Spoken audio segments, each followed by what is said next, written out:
Hello everybody, यह है class 9th science chapter 2 का पार्ट नंबर 2। और इस पार्ट में हम स्टडी करने वाले हैं what is a solution. Solution के बारे में। सॉल्यूशन मतलब होता है विलियन। जैसे कि हमने पहले होमोजीनियस और हेट्रोजीनियस मिक्सचर के बारे में पढ़ा है, तो उसमें हमने एक सॉल्यूशन भी बनाया था ना। जैसे कि हमने वाटर में चीनी को मिलाकर या सॉल्ट को मिलाकर, कॉपर सल्फेट को मिलाकर जो मिक्सचर बनाए थे वे हमारे एक तरह से सॉल्यूशन थे। तो let's start. A solution is a homogeneous mixture of two or more substances.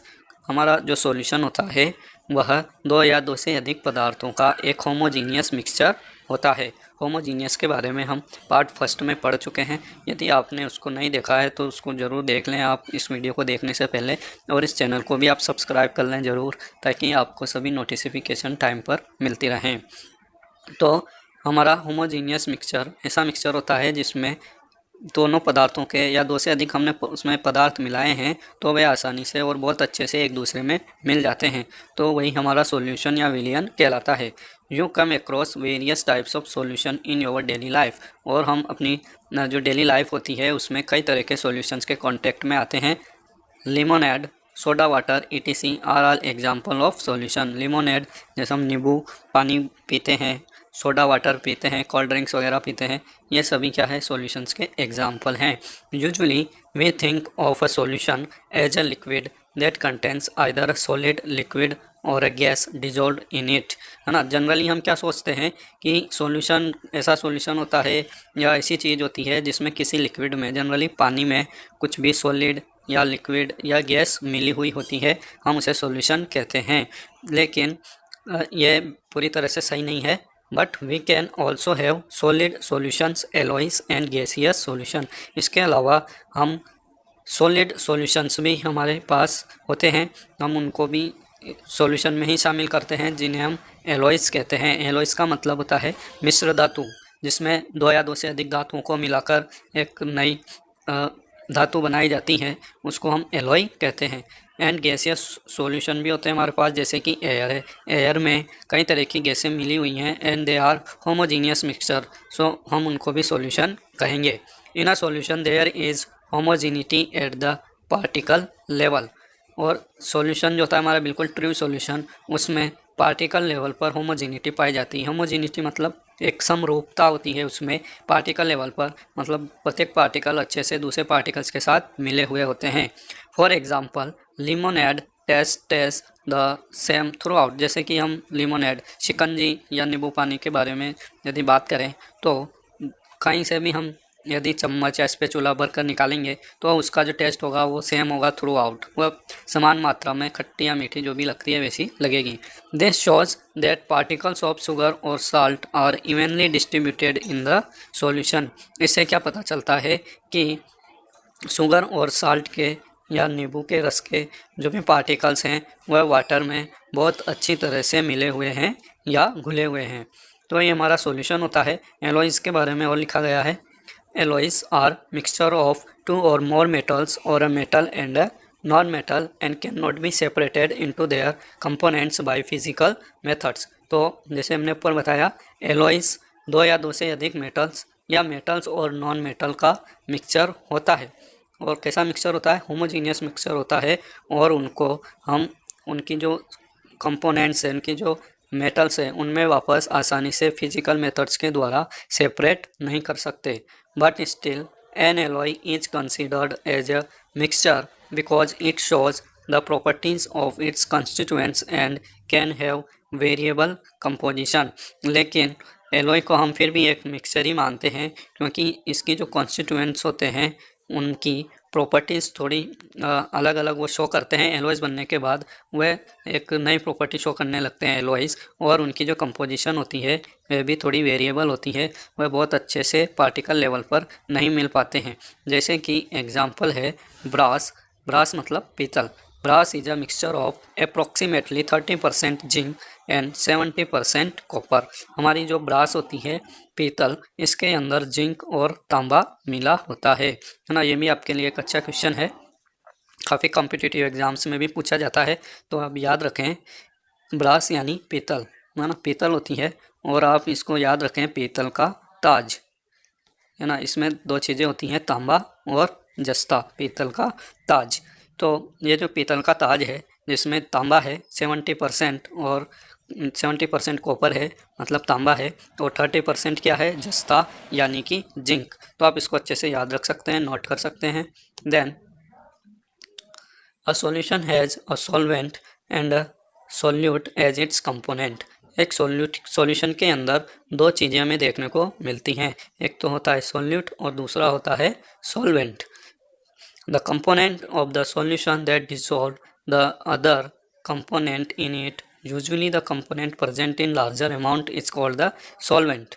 हाँ, तो इन दोनों को भी यहाँ पर समझना ज़रूरी है कि सॉल्यूशन सॉल्वेंट और सोल्यूट से मिलकर बनता है। तो सॉल्वेंट किसे कहेंगे, जिसके अंदर सोल्यूट को घोला जाता है, वह क्या कहलाता है, हमारा सॉल्वेंट कहलाता है। और ऐसा कंपोनेंट जो लार्जर अमाउंट में वहाँ प्रेजेंट है, जैसे कि हमने नींबू पानी बनाया तो हमने पानी ज़्यादा लिया, है ना, नींबू का रस, साल्ट और शुगर हमने कम लिए, तो हम उसको कहेंगे सॉल्वेंट। ठीक है, वाटर को क्या कहेंगे, सॉल्वेंट। और जो हमारे शुगर हैं, साल्ट है, नींबू का रस है, उसको हम क्या कहेंगे, सोल्यूट कहेंगे। Okay, I think you can understand it.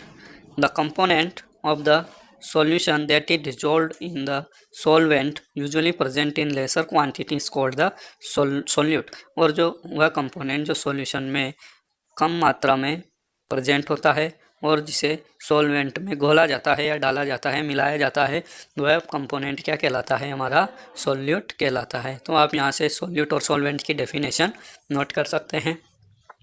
Then हम यहाँ पर कुछ एग्जाम्पल देखेंगे। A solution of sugar in water is a solid in liquid solution.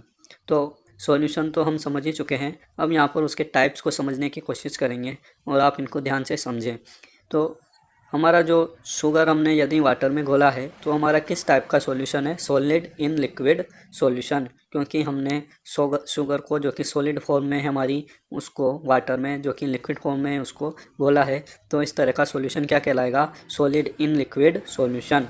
In this solution sugar is the solute and water is the solvent, है ना। Solute कौन है, sugar है, और सॉल्वेंट कौन है यहाँ पर, तो वह वाटर है। इसी तरह से example 2, a solution of iodine in alcohol known as tincture of iodine has iodine solid as the solute and alcohol as the solvent। तो एक और हमारा सॉल्यूशन होता है जिसे हम कहते हैं टिंचर ऑफ आयोडीन, जो कि ब्राउन कलर का होता है और एंटीसेप्टिक प्रॉपर्टीज़ होती हैं इसमें। जब कभी चोट लग जाती है तो आपने देखा होगा ब्राउन कलर का एक सॉल्यूशन आपके लगाया जाता है और पट्टी बांधी जाती है, तो उसे हम कहते हैं टिंचर ऑफ आयोडीन, जिसमें आयोडीन मिला होता है सॉलिड फॉर्म में। आयोडीन हमारा एक नॉन मेटल है, आपको पता होगा, और आयोडीन को हमने मिलाया है एल्कोहल में जो कि लिक्विड होता है, तो उसको हम सॉल्वेंट के रूप में लेते हैं एल्कोहल को। तो ये भी हमारा एक सॉलिड इन लिक्विड सॉल्यूशन है। देन थर्ड है aerated drinks like soda water ETC are gas in liquid solution. हमारी जो ड्रिंक्स होती है, सोडा वाटर, कोल्ड ड्रिंक वगैरह, ये गैस इन लिक्विड सॉल्यूशन का एग्जाम्पल है। This contain carbon dioxide as solute and water as solvent. इन soda waters में या कोल्ड ड्रिंक्स में कार्बन डाइऑक्साइड गैस को मिलाया जाता है, तो वह एक गैस है ना, एक सॉल्यूट के रूप में है। और किस में मिला रहे हैं हम, वाटर में मिला रहे हैं, कोल्ड ड्रिंक्स में मिला रहे हैं, लिक्विड में मिला रहे हैं, तो ये क्या हो जाएगा, गैस इन लिक्विड सॉल्यूशन हो जाएगा।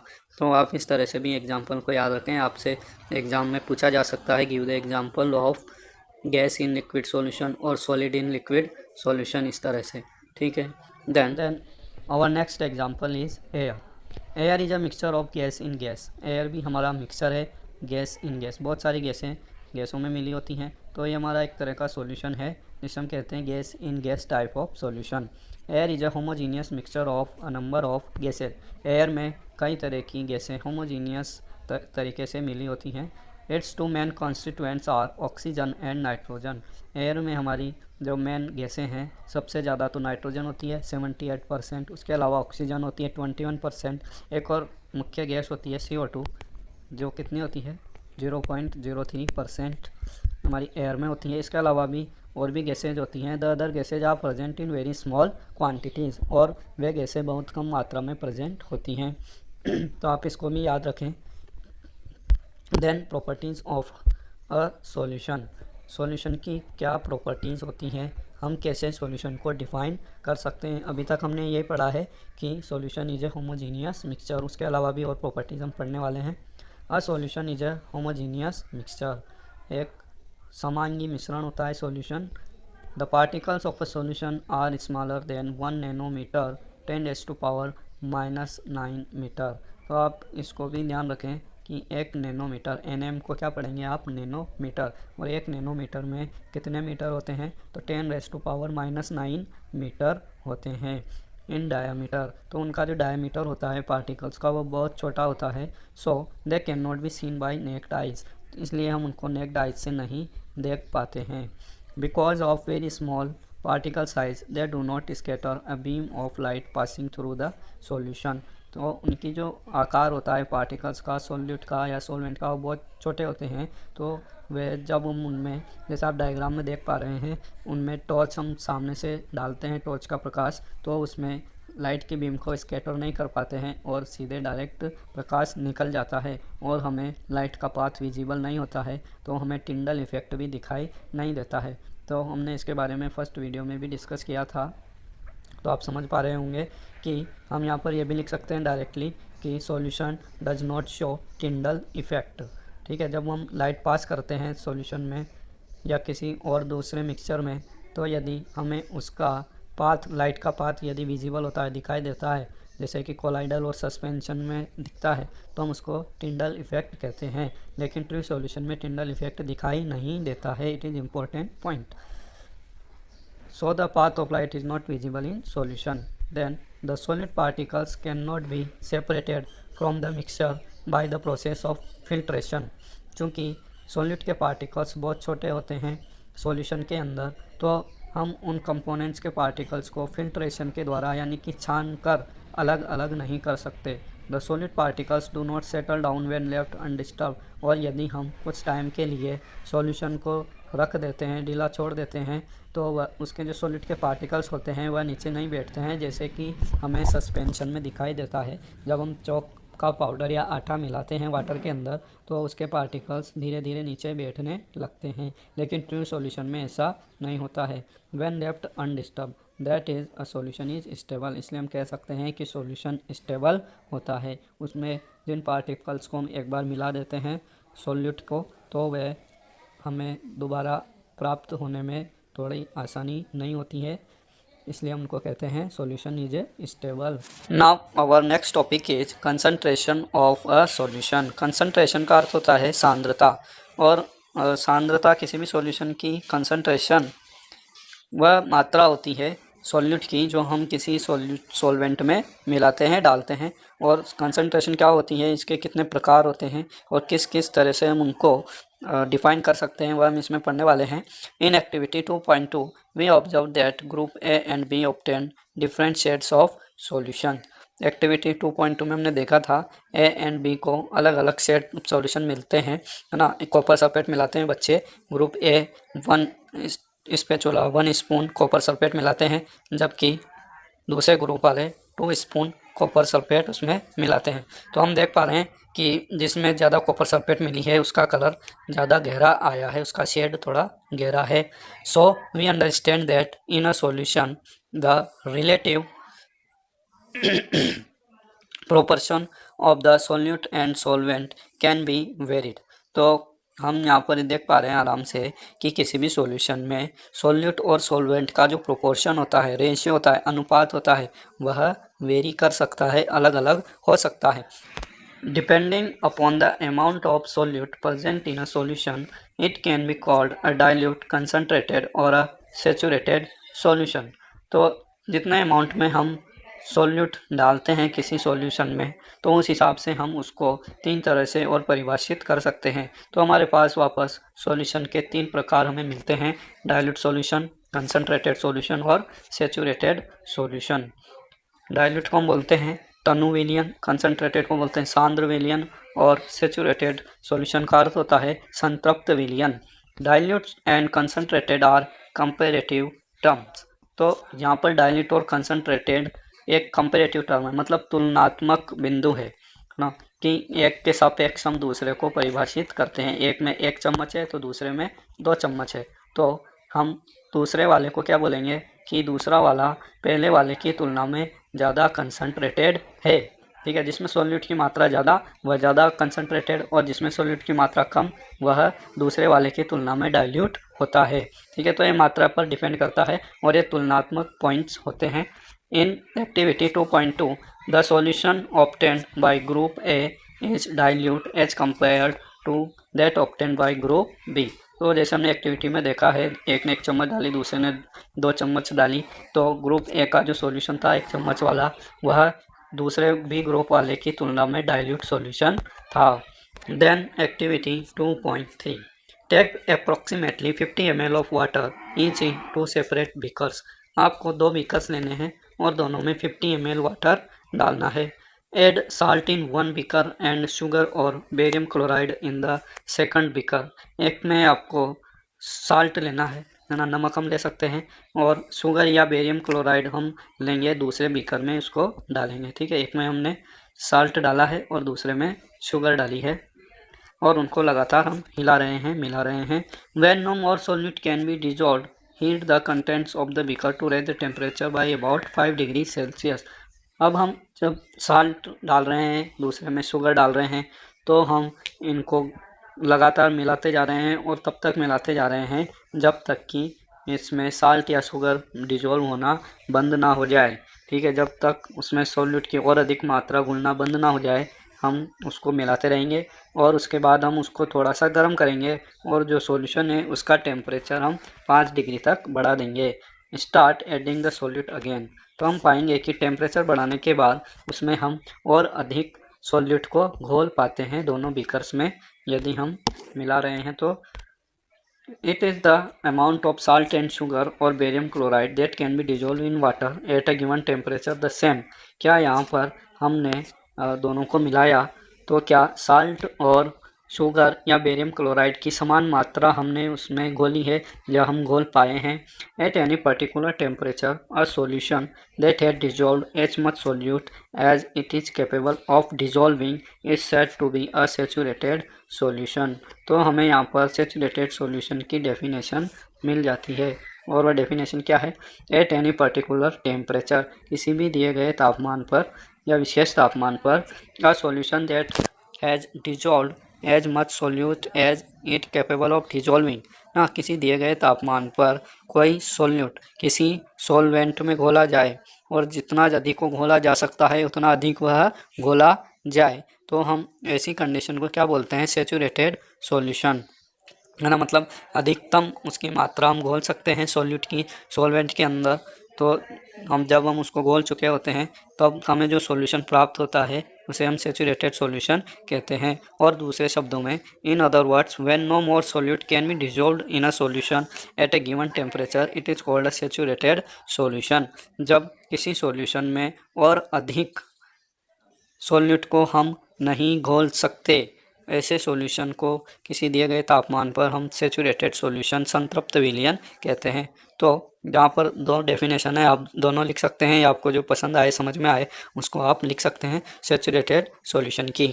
The amount of the solute present in the saturated solution at it this temperature is called its solubility. और जितना अमाउंट उसमें घुल पाया है उस सॉल्वेंट के अंदर, जितना सॉल्यूट का अमाउंट घुल पाया है जब हमने सैचुरेटेड सॉल्यूशन प्राप्त किया है उस अवस्था में, तो वह मात्रा क्या कहलाती है? उस सॉल्यूट की सॉल्युबिलिटी यानी विलयता कहलाती है ना। वह उससे ज़्यादा नहीं घुल पा रहा है, वह उसकी विलयता है।